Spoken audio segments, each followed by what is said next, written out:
Nagkaroon ng panibagong pangaharas ang China sa mga tauhan ng Pilipinas sa West Philippine Sea, bagay na kinondena ng Pilipinas at mga kaalyadong bansa. Depensa naman ng China, tama lang ang kanilang ginawa. May detalye hinggil dyan si Christopher Tirambulo. Christopher!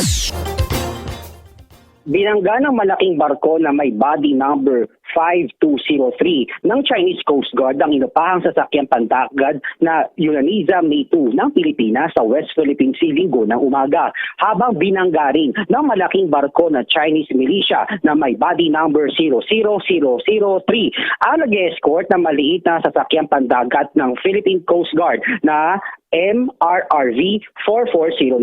Ayon sa Armed Forces of the Philippines Western Command, naghahatid lamang ng supply ang sibilyang barko ng Pilipinas para sa mga tropa ng bansa na nakabase sa BRP Sierra Madre. Kinundena ng National Task Force for the West Philippine Sea ang delikado, irresponsable at iligal na aksyon ng China sa mga tropa ng Pilipinas na paglabag sa batas pandagat.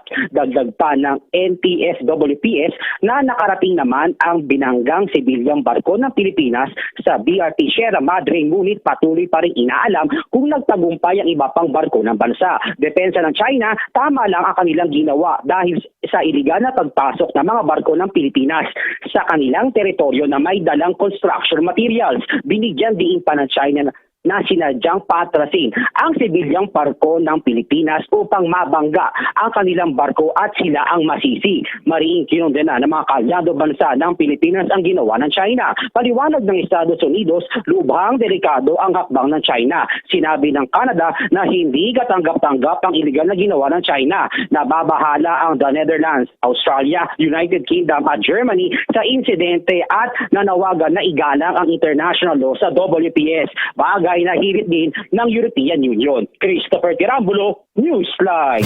Salamat sa detalye ng ulat, Christopher.